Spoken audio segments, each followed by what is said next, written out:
Hello world, Frida Reba Darcy and one Patricia O'Connor here. It is our Monday drop, it is. And what we're going to do today is do a little homespun spot. You may remember this tree. This is Little Spoon. Little Spoon used to be a twin trunk Bald Cypress that I got, that I ordered online. And I had it for a couple of years, and it was a Shohin size when it started off, and it quickly expanded beyond its dimensions. I had every idea of keeping it trimmed back, but the part that I liked about it, the twin trunk, started going beyond the 10 inches, and we began to lose all sense of proportion. So it became necessary to come up with a little redesign, which we did about a month or 2 months ago. Couple of months ago, we did a bit of a trunk chop on Little Spoon, and since then we've just sat back and let it recover on the bench. We're watering it, we're feeding it. It has produced a lot more shoots. We took this little branch, which was we cut it down to this tiny little shoot at the time, and then I pointed that little shoot straight up, and since then it's standing up quite well on its own now. I removed the wire probably just a little while ago. Well, not probably just a little while ago. I know it was a little while ago, but I removed this piece of wire that had this little our top shoot. When it became a leader, this is what supported it. So I've just gotten rid of that little crutch. And these are everything that's come off of here. Everything that's basically this is all new, and we've grown since that little trunk chop. And in some cases, you can see where we have more than one branch coming out of one spot here, two branches coming out really close together here, and some of this stuff is trying to go straight up just in case something happens to this leader. This guy would love a shot at being a leader, and this guy is not so sure that it doesn't think it has leadership potential. So they're all trying to point up, and there's several ways to deal with this. Now, I know from experience that in the past I put a tiny little piece of wire on a branch that I was absolutely proud to get. I said, I want a branch right there, and I got one, and I threw a piece of wire on it and probably tore it up because it had the consistency of a blade of grass. And whether or not my game was good enough to wire a blade of grass, it wouldn't have been at an age where a piece of wire would have done anything to it until it became closer to being a woody stick that a little influence with wire would have actually meant something. Wiring blades of grass is not going to keep, you're just going to break them. And that's pretty much what I did there. So let's say that my skills were such that I can wrap a wire firmly around this tiniest, flimsiest little shoot.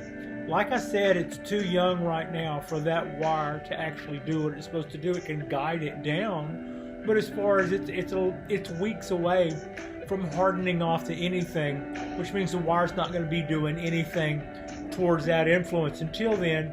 But before it gets there, it will get wire marks, because if we have it on there tight now, by the time that hardens off, it will have grown a lot wider, and before that wire does any good, it will have scarred that limb all up. That's best case scenario. Worst case scenario is we do like what I said earlier.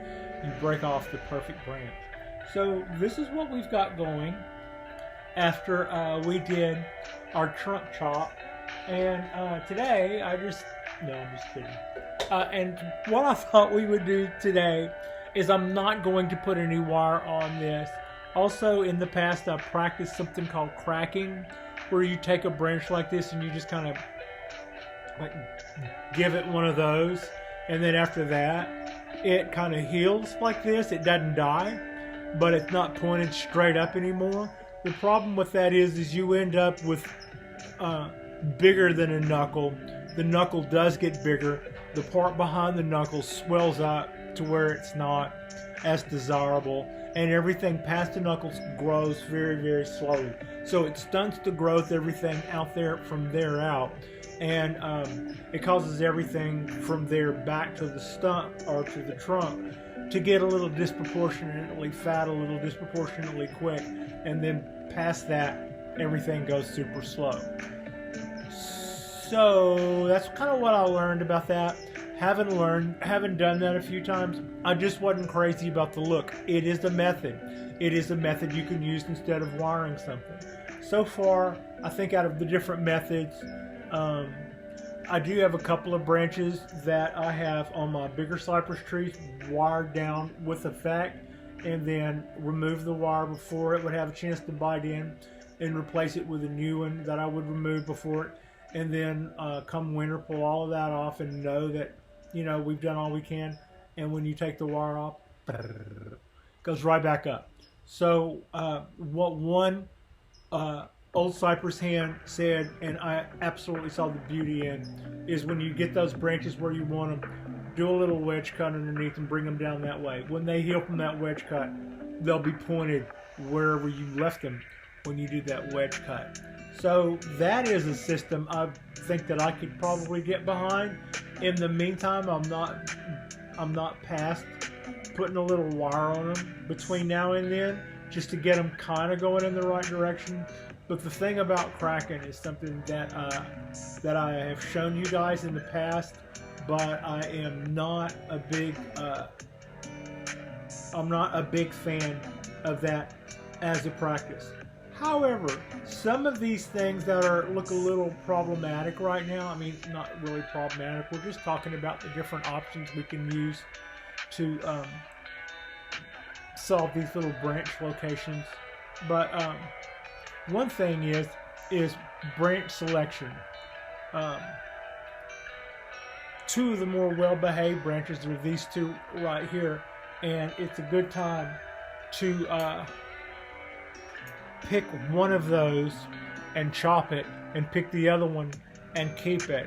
And between the two, they're both about the same level. They're both straight. They both have good form. They're both pointed roughly in the same direction to where the offset of one to the other isn't any. But I'm going to go with the smaller one of the two.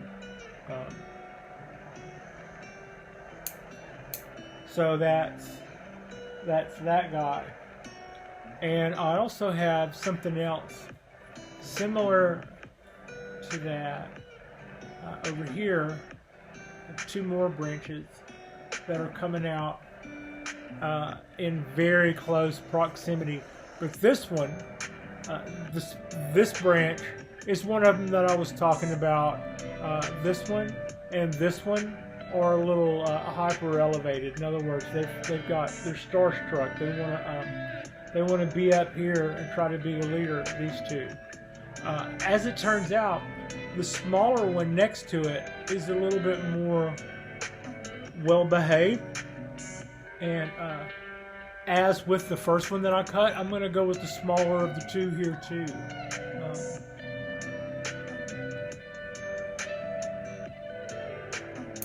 There. You saw me take a second chop at that. I almost got this little whisk. That'll be what grows out of there next. I don't mind. That's not a problem. So, nothing too heavy, that is.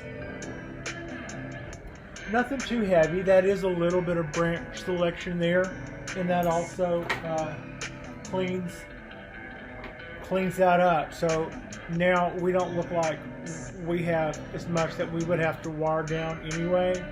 And these aren't as bad. So now we're kind of off to the races a little bit. This is, I'm going to say this is our first kind of look at our Shohin Bald Cypress after it has recovered. So this limb is a little long, but we're going to keep this one. And So now, here's what I'm going to do. I'm going to bring this back down on height. You can see I've got a little bit of area here. It's starting to stretch out, and it's starting to do the same here and in there. At the same time, those elongated areas really don't help my proportions to this tree any that I see. So I know that from pruning back earlier in the year, I know that from pruning back my taller cypress trees later in the year, that a little cut right in here right now, without picking out one of these and making it a new leader, will slow everything down quite a bit. And that's just what we're going to do. We need only to pick our spot. Not sure how well this reads, but I have 9 inches at the lip of the pot, almost dead mic'd on there. So I'm going to run that out and see where that takes us. And it does.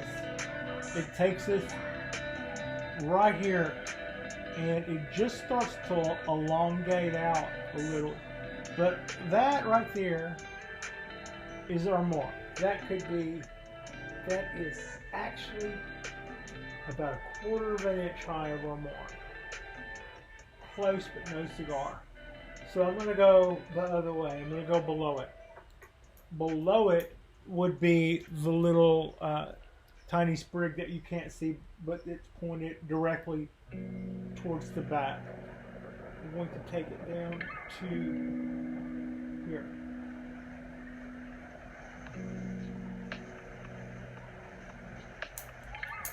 So that might be a sprig for our planer. I don't think I've heard of anybody really having great luck with I don't think I've heard of anybody having great luck growing these, but we have room. Why wouldn't we at least try? So that's what has us there. We're back down to our nice height. Our tree has started to give us some choices and give us some branches, and it's got a little bit of a lean to it currently. We could fix that in the next repot, which won't be for a minute yet. Now might be a good time to think about a front. So the obvious way to go with the front is to look at how your chop shows the hardest. That view right there shows our chop at its most absolute.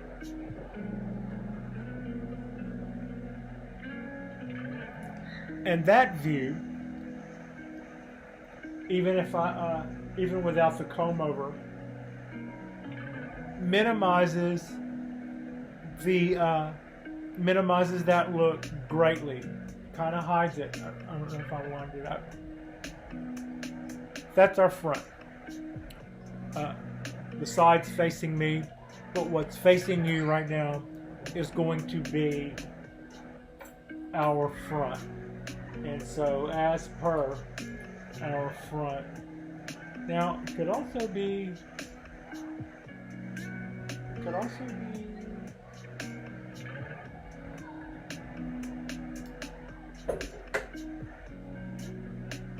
So this is what we think our front is. And as I was kind of mumbling about right then, the opposite could probably also be true. The back side there, the back of it, would equally hide that. At this stage in the game, this growth is so is so juvenile that it doesn't make a lot of differences. I don't see a whole lot of different things in our base currently that screams front or back. I'm basing this front or back this right now only on our chunk trop and what common sense says that it would either be this side or the other side. This is either the front or the back, and my hasty decision because of that. And there's not a lot of other stuff. Looking down here at the base, there's not a ton to look at right yet. So it's not like I'm going to go, oh yeah, but then when I saw that little piece of moss there, I mean, there's nothing there. There's nothing there at our base, at our Nabari. It is fluted slightly more this way, but it's very slight. There is a little bit of movement that goes with that too. I think our original decision for that to be our front is a good one. It might be that once we break this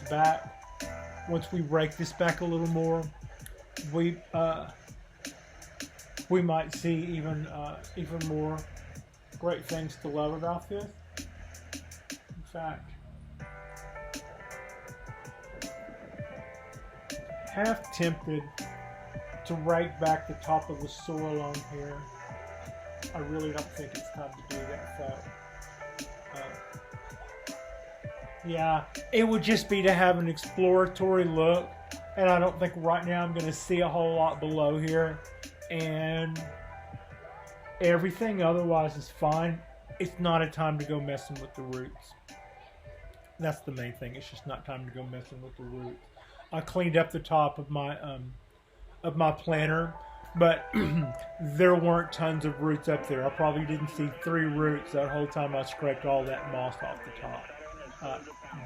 This is actually mounding up because of the amount of roots pushing on the bottom is pushing the tree up. So totally slightly different deal.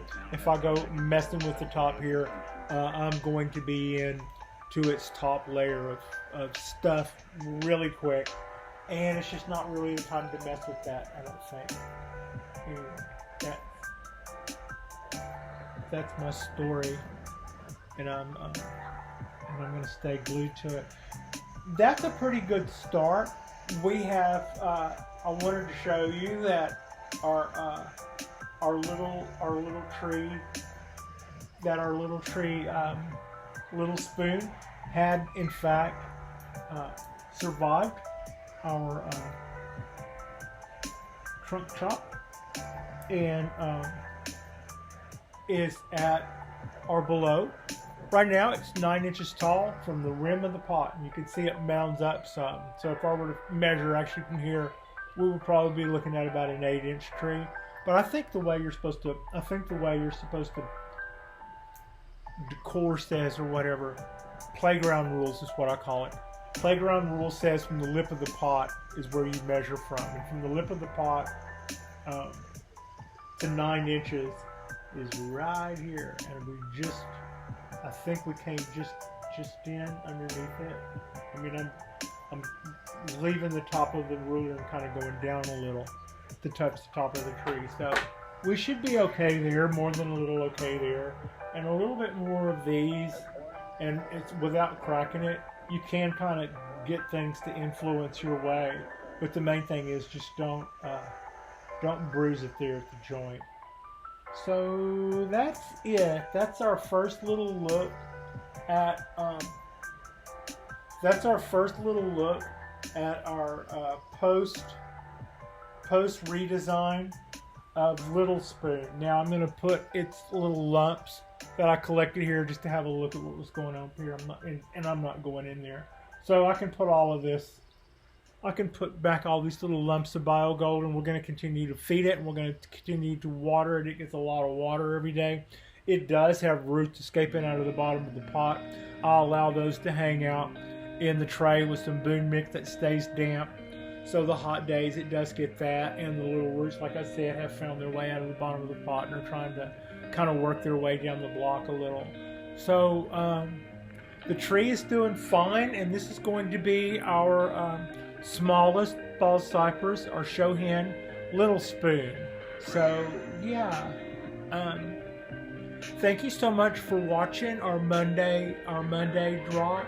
And I did last Saturday. I did a live spot, and I think we may do another one of those next Saturday, or for the next couple of Saturdays. So I'm kind of looking forward to those. We'll just do something kind of like set up like I am now, except last time I was a little too preoccupied with the trees, and this time I'll be a little bit more reacting to the people who are allowed to who are around whenever we go live. And it'll probably be a little earlier. I won't wait until it's too late, because California time out here is later than everybody else's time. So yeah, I should probably start those about 8 my time, if nothing else. Anywho, like and subscribe if you have not already. Frida appreciates you, and I appreciate you. And our next drop will be our Wednesday drop, and God knows what shenanigans we'll be up to then. But yeah, thank you so much for watching.